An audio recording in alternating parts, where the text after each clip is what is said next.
안녕하세요, 모터리언 박상준입니다. 네, 오늘은 DM8 8세대 소나타의 시승을 할 건데요.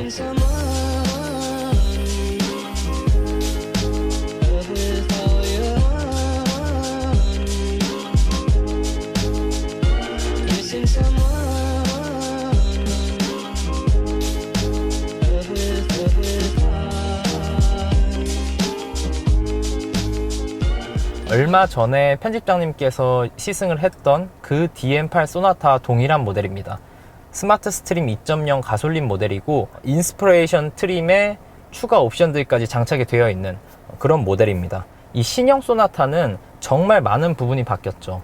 8세대로 오면서 플랫폼까지 변화하는 정말 큰 이런 변화를 겪었는데요. 3월에 출시가 되면서 큰 인기를 끌었지만 그 초반에 약간 출고 지연이 됐던 적이 있어요. 그 품질 이슈가 어떤 거였냐면 NVH랑 관련이 돼 있었습니다. 현대차 측에서는 뭐 안전이나 주행상의 문제가 있는 게 아니라 품질 자체를 완벽하게 하기 위해서 그 NVH 관련된 것들을 정밀하게 점검을 했다, 이렇게 이제 얘기를 했고요. 그래서 제가 지금 타고 있는 모델은 그 정밀 점검이 끝난 모델입니다. 그러니까 NVH 쪽에 이제는 문제가 없다 라고 지금 보면 되겠죠. 어떤지 한번 오늘 봐야 될 것 같고요. 이 신형 소나타의 내외관 모습, 그리고 옵션들, 이런 것들은 편집장님께서 이미 굉장히 길게 설명을 하셨기 때문에 조금 더 자세하게 설명을 듣고 구경하고 싶으신 분들께서는 편집장님이 하셨던 리뷰를 좀 참고해 주시면 감사하겠습니다. 이 얘기부터 하고 넘어가자면, 제가 지금 타고 있는 이 소나타는 뭐 옵션이나 안전사양들, 편의사양들이 전부 다 들어가 있어요. 그냥 이것만 놓고 보면 소나타가 너무 좋아 보이는데, 반대로 그 가격을 보면 K7이나 그랜저를 진짜 넘볼 만한 가격이 형성이 되어 있거든요. 아래 트림으로 내려가게 되면 옵션이 많이 빠집니다. 네, 우선 소나타는 지금 현대차에서는 역사가 긴 모델 중에 하나고, 역사가 긴 만큼 사실 기대하는 바가 큽니다. 현대가 스마트 모빌리티 디바이스라고 해가지고 굉장히 강조를 하고 있는데, 뭐 실제로 이 소나타에는 굉장히 많은 스마트한 기능들이 들어가 있는데요. 어쨌든 이걸 밀고 있다라는 거를 좀 짐작을 해볼 수가 있습니다. 일단 이 라인업을 살펴보면 소나타는 스마트 스트림 2.0 가솔린, 그리고 스마트 스트림 2.0 LPI, 이렇게 두 모델이 지금 현재 판매가 되고 있고요. 추후에 1.6 터보랑 하이브리드 모델이 추가가 될 겁니다. 그 하이브리드 모델과 1.6 터보의 출시가 조금 연기가 되고 있어요. 그 현대차 측에서는 소형 SUV 배뉴에 집중을 하고 총력을 기울이겠다 해가지고 다른 엔진 라인업들은 출시가 조금 연기됐습니다. 두 모델 모두 1999cc의 그 배기량을 가지고 있습니다. 네, 지금 제가 타고 있는 스마트 스트림 2.0 가솔린 모델은 160마력이에요. 기존보다 조금 마력수가 낮아졌는데 실제 느낌은 제가 조금 이따 설명을 해드리도록 하고, 토크는 20.0kgm입니다. 그리고 자동 6단 변속기랑 매칭이 되고요. 연비 같은 경우가 휠 인치에 따라 조금씩 다른데 16인치는 13.1, 17인치는 13.3, 18인치는 13입니다. 그러니까 16인치보다 17인치가 연비가 더 높아요, 공인 연비가. 뭐 이런 경우도 있을 수 있죠, 물론. 연비는 13km대 정도 나온다라고 보시면 되고요. LPI 모델은 146마력에 19.5kgm의 토크를 가지고 있습니다. 그리고 똑같이 자동 6단 변속기랑 매칭이 되고요. 10.3, 9.8kg/L의 그 연비를 가지고 있습니다. 아직 모르고 계신 분들도 계실 것 같아서 설명을 한번 하자면, 지금 법이 바뀌어서 5인승 LPG 차량도 렌터카나 장애인용, 택시 이런 것들이 아니라 일반 자가용으로 다 구매를 하실 수가 있습니다, 누구나. 그래서 이제 LPG 모델이랑 아주 짧게 비교를 하자면 마력은 그 정도 차이가 나고요. 그냥 연비만, 공인 연비를 가지고 간단하게 설명을 드릴게요. 네, 일단은 6월 27일 기준이고요. 네, 전국 평균 그 가격을 기준으로 했습니다. 휘발유는 1,499원, LPG는 851원이고요. 휠은 16에서 18인치 사이지만은 17인치로 정했습니다. 그러니까 기본 사양으로 들어가는 게 가장 최상의 트림이 아니면 전부 다 16, 17인치거든요. 그래서 17인치를 기준으로 했고, API 모델은 16, 17인치밖에 없기 때문에 동등하게 17인치로 기준을 정했습니다. 가솔린 모델 같은 경우는 10,000km당 112만 7천원 정도가 들고요. LPI 모델 같은 경우에는 10,000km당 82만 6천원이 됩니다. 그러면 차액이 30만 1,000원이에요. 그러니까 만 킬로당 30만 원 정도의 차이가 나니까 본인의 주행거리가 한 3만 킬로쯤 된다. 그러면 가솔린과 LPG 모델의 차이가 한 90만 원 정도 나는 거죠. 1년에 연료비가. 참고만 하시면 좋겠고, 그냥 대충 이 정도구나. 내가 2만 킬로 타면은 1년에 60만 원밖에 차이가 안 나는구나. 뭐 이렇게 좀 간단하게 보시면 되겠습니다. 네, 그리고 사이즈를 한번 살펴보면 전장이 4900mm, 전폭이 1860mm, 전고 1445mm, 휠베이스 2840mm거든요. 전세대 모델에 비하면 길이가 45mm가 길어졌고요. 전고가 30mm가 낮아졌습니다. 휠베이스가 35mm가 길어졌어요. 그러니까 플랫폼의 변화로 크기 차이가 꽤 생겼는데, 이제는 이 소나타가 4.9m에 이르는 굉장히 긴 그 길이를 갖게 됐습니다. 이 길이가 얼마나 긴 거냐 하면, 지금 판매되고 있는 그랜저 IG랑 비교를 해보면 겨우 30mm 밖에 차이가 안 나고요. 그러니까 그랜저가 30mm가 길고 휠베이스는 그랜저랑 5mm 밖에 차이가 안 납니다. 너비도 5mm 밖에 차이가 안 나고요. 이 3세대 플랫폼 적용이 되면서 강성이나 감량, 플랫폼 자체의 그 감량뿐만 아니라 어떤 이런 크기적인 것도 굉장히 커진 거죠. 설명하기로는 차체 강성이 10% 이상 향상이 됐고, 그리고 뼈대의 무게가 55kg 이상 감량이 됐다고 합니다. 실제로 이 차량의 무게 자체가 감량이 된 건 아니고요. 플랫폼의 무게만 감소가 된 겁니다. 워낙 많은 이 옵션들이 들어갔기 때문에 차량의 무게는 늘어날 수밖에 없죠. 이 엔진룸의 다중 골격 구조를 이렇게 만들어냈다라고 하는데, 충돌 테스트 영상을 보시면은 스몰 오버랩 테스트를 할 때 현대차가 충돌을 하면 보통 이렇게 부딪히고 차가 틀어지면서 튕겨나가는 이런 형태였어요. 차가 이렇게 틀어지는 거는 이 탑승자에게 있어서는 굉장히 취약할 수밖에 없거든요. 정면에 대한 대비는 많이 돼 있지만 측면에 대한 대비는 그렇게 많이 돼 있지가 않기 때문에 조금 위험할 수가 있는데, 지금 이제 신형 소나타의 스몰 오버랩 테스트를 보시면 충돌하고 약간 비껴친다고 해야 되나요? 이렇게 비껴서 나가는 형태를 볼 수가 있습니다.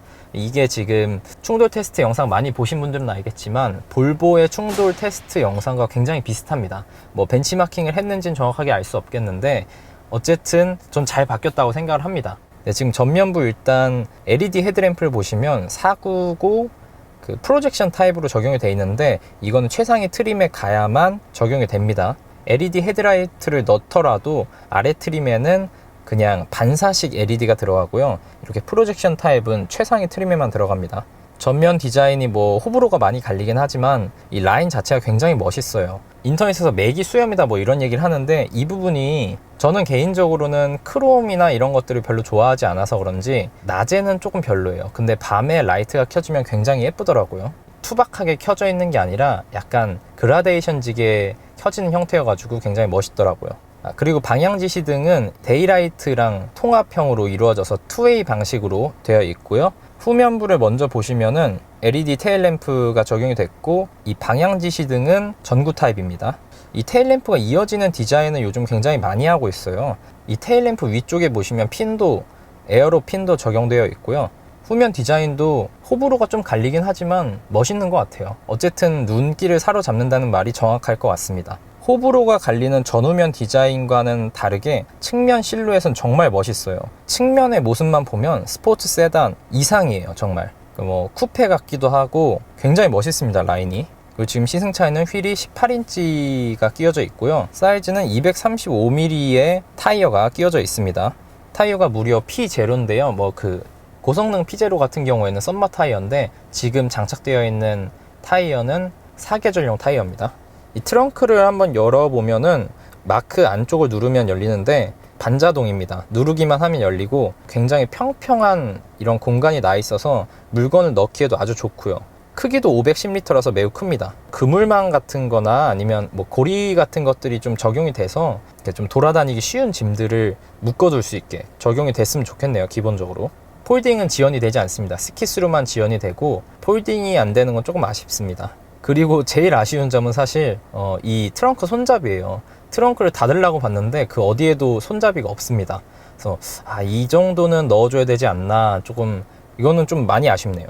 네, 이제 내부로 들어오면 일단 스티어링 휠이 정말 멋있어요. 스티어링 휠은 K9에서 봤었던 그 스티어링 휠이 그대로 적용이 됐네요. 여기 우드 대신에 이제 이 소재가 조금 바뀌었을 뿐이고 모양은 거의 비슷합니다. 정말 멋있네요.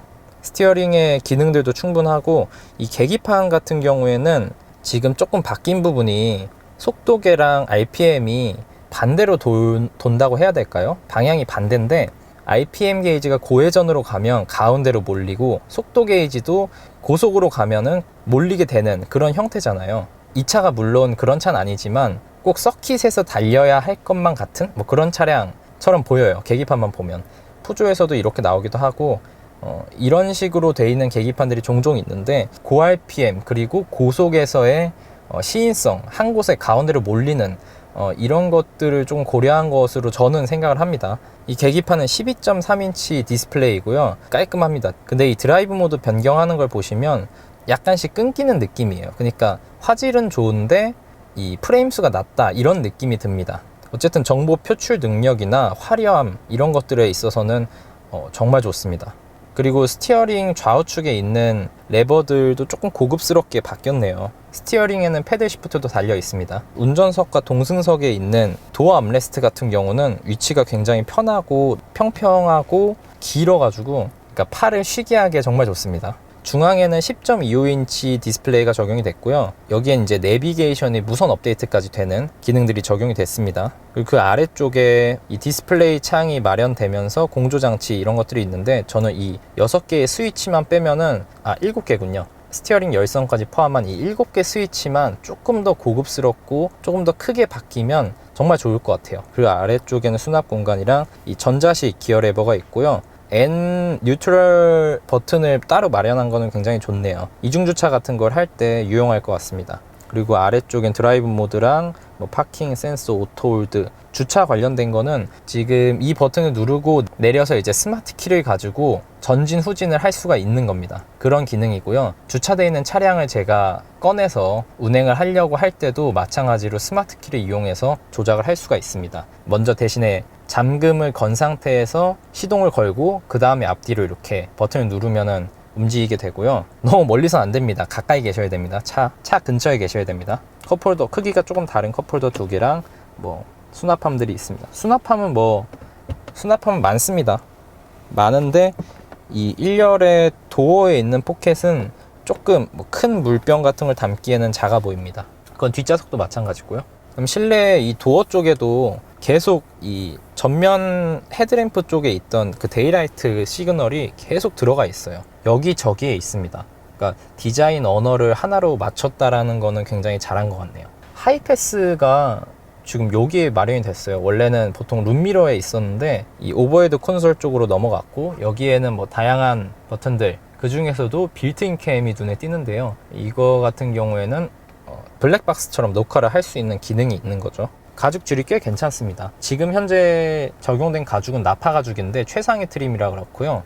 아래 트림은 천연 가죽 혹은 인조 가죽이 적용이 됩니다. 동승석에 이 워크인 스위치가 적용이 되어 있는데, 맨 위쪽에 보면은 릴렉션 컴포트 시트라고 해서 원터치로 눕힐 수 있는 기능이 있어요. 치과 치료를 하러 갔을 때 그 의자를 선생님이 눕혀주는 그런 느낌이 듭니다. 그리고 차량 안쪽에 앰비언트 라이트도 적용이 되어 있습니다. 통풍 시트가 근데 현대차 치고는 좀 약한 것 같아요. 원래 굉장히 센 편인데 이상하게도 조금 약합니다. 3단을 틀어놔도. 뒷좌석 공간은 충분하고요. 헤드룸이 조금 부족합니다. 이게 루프라인이 아무래도 쿠페형으로 떨어지다 보니까 조금 부족하고, 가운데 자리는 센터 터널도 좀 높고 시트도 좀 높고 해가지고 머리 공간도 부족하고 아마 좀 불편할 것으로 생각이 됩니다. 네, 시동을 걸면 소음과 진동이 조금 생깁니다. 지금 제가 에어컨을 끄고 통풍 시트도 다 꺼보겠습니다. 뭐 느껴지실지 모르겠지만 진동이 조금 있고 소음도 조금 있습니다. 근데 뭐 크게 신경 쓸 정도로 큰 건 아니고요. 그냥 뭐 작게 소음이 들리는 정도입니다. 공여회전 때 RPM은 600이네요. 에어컨을 켜면 약간 낮아지는 모습입니다. 근데 우선 초기 발진 가속은 조금 답답합니다. 조금. 네. 안 답답하다고 하면 좀 거짓말이고요. 컴포트 모드가 기본인데 컴포트 모드에서는 그냥 그래도 보통 수준이고요. 에코 모드는 굉장히 좀 답답합니다. 에코 모드 같은 경우에는 연비를 절약하기 위해서 만들어졌기 때문에 왜 이렇게 차가 안 나가라고 해도 상관없는 거죠. 오히려 잘 된 거죠. 이 진짜 연비를 절약할 수 있게끔 만들어진 모드이기 때문에 칭찬을 해야 될 것 같습니다. 지금은 우선 스포츠 모드로 달리고 있는데요. 따로 수동 변속 모드는 없습니다. 수동 변속 모드는 없고, 이 스포츠 모드에서 그냥 스포츠 모드가 아니어도 패들 시프트로 조작을 하면 수동 변속이 됩니다. 조금 스포츠 주행에서는 이 변속기가 갈피를 못 잡는 느낌입니다. 제 생각엔 수동 모드는 조금 다운시프트 할 때만 한 번씩 사용하고 사용을 안 하는 게 좋을 것 같네요. 이 스티어링 감각은 그냥 보통 정도 되는 것 같습니다. 근데 차체 자체가 꽤나 잘 받쳐주는 느낌이에요. 차체가 좀 좋다 이런 생각이 듭니다. 네, 확실히 토크감이 부족합니다. 토크가 좀 부족한 느낌이 들고, 이 산길 주행을 할 때 변속기가 그냥 내비두면은 그래도 어느 정도 괜찮다라고, 반응 속도나 아니면 뭐 이런 면에서 괜찮다라고 느껴지는데, 문제는 업시프트 다운시프트를 계속 반복합니다. 정신을 못 차려요. 그러니까 이런 산길 주행에는 조금 적합하지 않은 것 같습니다. 확실히 이 차는 스포츠 주행용은 아니다라는 게 확실해졌습니다. 엔진의 출력이나 토크도 그렇고 변속기의 느낌도 그렇습니다. 근데 여기서 눈여겨봐야 될 거는, 이 변속기랑 뭐 이런 건 그렇다 쳐도 하체 세팅이 정말 괜찮아요. 그래가지고 하체 세팅만 보면은 1.6 터보가 상당히 기대가 된다라는 그런 느낌이 듭니다. 하이브리드 모델보다도 1.6 터보 모델이 어떨까, 그게 굉장히 궁금하네요. 지금도 변속을 하면 안 되는데 변속을 하고 있어요. 그러니까 스포츠 주행은 아닌 걸로. 그치만 하체나 핸들링은 스포츠 주행을 할 만큼 괜찮더라, 뭐 이 정도로 요약이 되겠습니다. 언더스티어가 조금 있네요. 오늘 해가 무척이나 뜨겁네요. 이 선바이저는 확장이 아주 끝까지 잘 됩니다. 합격이네요. 속도계 오차는 한 4km 정도 납니다. 그 내비게이션 GPS 기준으로 했을 때 4km 정도 차이가 나고, 스마트 크루즈 컨트롤 같은 경우에는 정차를 했다가 재출발할 때 지금처럼 완전 정차하기 전까지는 자동으로 재출발을 해주는데, 완전 정차했을 때는 이 버튼을 누르거나 아니면 가속 페달을 밟아야 합니다. 살짝. 이 스마트 크루즈 컨트롤을 사용할 때 보면은 초기 가속이 조금 느린 편인데, 이 부분이 약간 답답해 하시는 분들이 계실 수도 있습니다. 지금도 이제 스마트 크루즈 컨트롤 사용한 건데 많이 벌어지죠, 앞차랑. 그리고 GPS 기준으로 했을 때 100km에서 시속 100km에서 RPM이 한 2100 정도 됩니다. 6단 변속기가 장착이 됐기 때문에 조금은 이제 높은 RPM을 보여주고 있고요. 시속 90km, 70km에서는 한 1900, 1700 RPM 정도를 보여줍니다. 이 스마트 크루즈 컨트롤을 사용해서 반자율주행 기능이죠. 반자율주행 기능들을 좀 이렇게 해보면 조금씩 왔다 갔다 하고 이런 경향이 있긴 하지만, 대체적으로는 잘 잡아줍니다. 차선 가운데를 잘 잡아주고, 그리고 이 어시스트 하는 힘도 꽤 센 편이라서 차선을 넘으려고 하면은 좀 강하게 이렇게 잡아주는 편입니다. 지금도 보시면 갑자기 이렇게 넘어가죠. 제가 조금 급한 코너가 나오니까 갑자기 좀 넘어가는 경향이 있고, 아직은 좀 많이 발전이 필요합니다, 이런 부분에서는. 그리고 이 6단 변속기 같은 경우에는 계기판 기준으로 했을 때 한 65km 정도에서 들어가거든요. 그러니까 뭐 실제 속도로 따지면은 60한 1km 정도, 60km를 조금 넘어서면 그때쯤 이제 6단이 들어갑니다. 제가 아까 거의 안 막히는, 그러니까 소통이 원활한 고속도로랑 간선도로를 제가 주행을 해갖고 오면서 연비를 체크해 보니까 한 15km 정도 나오더라고요. 이 차의 고속 연비가 15km거든요. 그러니까 공인 연비랑 비슷하게 나온다라고 보시면 되고요. 시내 연비 같은 경우는 제가 막히는 시내를 다녀보니까 당연히 한 자릿수가 나옵니다. 그리고 와인딩을 하면 뭐 더 안 나오는 건 당연하고요. 어쨌든 공인 연비에 근접하는 수준의 그 연비를 보여주고 있거든요. 효율성 면에서는 나쁘지 않은 것 같아요. 물론 8단이나 이런 다다된 변속기가 들어갔다든지 하면은 조금 더 좋은 연비를 보여줄 수 있었겠지만, 어쨌든 현재 6단에서는 생각보다 괜찮은 수준의 연비를 보여줍니다. 정속 주행을 하면은 더 아마 높아지겠죠. 15km보다. 그 ISG가 작동한 상태면서 오토홀드 기능을 제가 작동을 해놨을 때 그렇게 정차해 있다가 이제 시동이 켜지는 경우가 있잖아요. 뭐 여러 조건이 안 돼가지고, 혹은 제가 일부러 ISG 기능이 끄면은 시동이 바로 걸리잖아요. 이런 경우에 오토홀드가 풀리면서 차가 앞으로 나가는 경우들이 몇 번 있었어요. 테스트를 해볼 예정인데 이게 만약에 계속 이런다면은 이거는 좀 굉장히 큰 문제가 있는 거거든요. 그래서 한 번 더 확인을 해보고 제가 이따가 또 말씀을 드리겠습니다. 지금 오토홀드가 걸려있는 상태고요. 아이들링도 꺼졌습니다. 그리고 저는 발을 떼고 있고요. 발 떼고 있고요. 이 상태에서 이렇게 나갑니다, 혼자서. 지금 뭐 보이실지는 모르겠는데 앰비언트 라이트가 적용이 되어 있습니다. 많은 분들이 앰비언트 라이트 왜 안 보여주냐고 하시는데 이렇게 생겼고요. 앰비언트 라이트는 고속 안정성 같은 경우에는 괜찮습니다. 괜찮은 수준이고, 승차감 같은 경우에는 상당히 놀랍습니다. 승차감이 이 단단하면서도 뭔가 안정감을 주면서 그 노면의 요철들은 잘 걸러줍니다. 특히 자잘한 진동이 크지 않아요. 그래가지고 이제 뭔가 좀 탁탁탁 들어오는 게 조금씩은 있지만 그 부분을 제외하면 굉장히 잘 걸러주는 편입니다. 단단한 성향의 서스펜션을 좋아한다 하시는 분들은 소나타 승차감 굉장히 만족하실 것 같아요. 안정감도 괜찮고 상당히 좋습니다. 진동 소음과 관련해서는 우려하실 만큼의 진동 소음은 없네요. 초기 출시됐을 때 모델을 타보지 못해서 차이가 있는지 정확하게 설명드리긴 어렵지만 지금 타고 있는 이 모델 같은 경우에는 MVH 쪽에서 그렇게 큰 문제는 없습니다. 근데 다만 그래도 조금은 바깥에 소음이 많이 들어오는 편이에요. 특히 풍절음이 조금 있습니다. 그래서 그 점은 감안을 하셔야 되고, 사실 이 차체 모양 자체가 굉장히 매끈하잖아요. 그래서 풍절음이 좀 없지 않을까 생각했는데 그 기대한 만큼은 아니고 그냥 생각보다는 풍절음이 조금 있다, 이 정도로 보시면 되겠습니다. 노면 소음은 그냥 보통 수준이고요.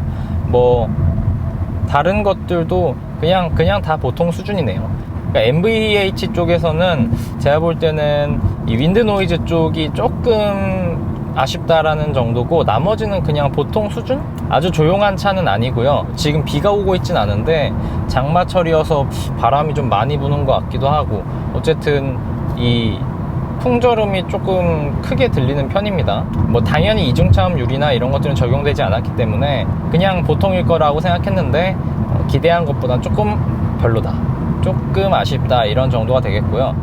네, 마지막으로 차량의 옵션과 가격에 대해서 조금 살펴보면, 기본 트림부터 에어백이 9개가 적용이 되고요.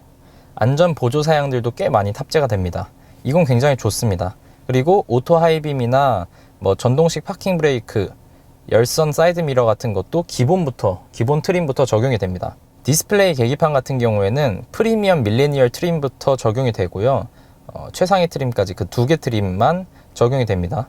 그 디지털 키 같은 경우에는 3명까지 공유가 가능한데, 이 디지털 키를 가지고 공유된 사람에게 기능을 제한까지도 시킬 수가 있어요.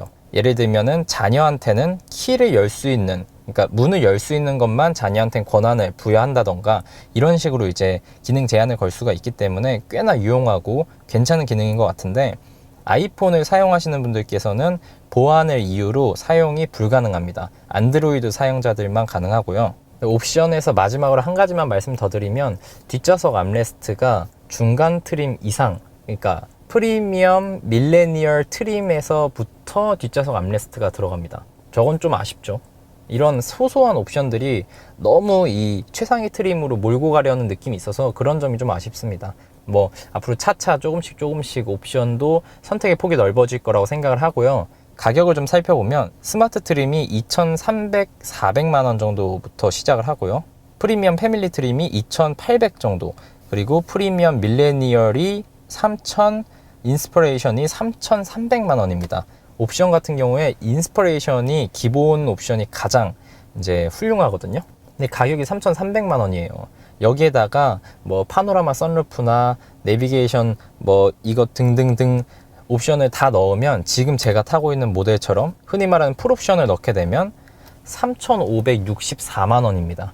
3,564만 원이면 한 급 위인 그랜저 2.4의 중간 트림의 옵션도 조금 넣은 수준을 살 수가 있고요. 3.0 같은 경우에는 제일 아래 트림을 구매를 할 수가 있습니다. 2차 풀옵션을 구매하실 수 있는 정도의 돈이 있으면 훨씬 더 동력 성능이 좋은 그랜저 3.0을 구매할 수 있거나, 아니면 동력 성능도 괜찮고 옵션도 괜찮은 그랜저 2.4를 구매하실 수가 있는 겁니다. 옵션 욕심을 내지 않고 정말 필요한 옵션만 넣은 스마트나 이런 아래 트림을 구매하시는 게 저는 괜찮은 선택이지 않을까 생각을 하고요. 대신 그랜저까지는 필요 없지만 차도 크고 소나타도 이제 많이 커졌으니까요. 굉장히 훌륭한 옵션들을 지금 당장 차를 갖고 싶다 이런 분들은 이 소나타의 상위 트림에 옵션을 많이 넣은 것들을 구매하시길 바라고요. 그래서 트림별 추천은 그렇게 보시면 될 것 같습니다. 오늘 만났던 이 소나타, 신형 소나타 같은 경우에는 플랫폼도 바뀌고 이 차체, 골격 자체가 굉장히 만족스러웠습니다. 물론 엔진과 변속기, 그리고 MVH 쪽에서는 조금의 아쉬움이 남긴 하지만 이 소나타 같은 경우에는 스포츠 주행을 하는 차가 절대 아닙니다. 절대 아니고 그렇게 만들었기 때문에 일상 주행에서는 큰 불만이 나오진 않을 것 같아요. 그냥 일상 주행을 한다면. 변속기도 그럴 때는 굉장히 매끄럽게 그리고 빠르게 움직이고요. 변속하는 느낌, 로직도 굉장히 괜찮습니다. 제가 기대하고 있는 건 추후에 나올 1.6 터보 모델이 굉장히 궁금해집니다. 엔진 변속기가 전부 다 변속기도 아마 6단이 아니라 8단이 들어가지 않을까 싶고, 엔진도 1.6 터보로 변경이 되면 굉장히 재밌고 탄탄한 차가 나오지 않을까 생각을 합니다. 네, 오늘 이렇게 저는 신형 소나타를 시승했는데요. 다음엔 또 다른 모델로 찾아뵙도록 하겠습니다. 감사합니다.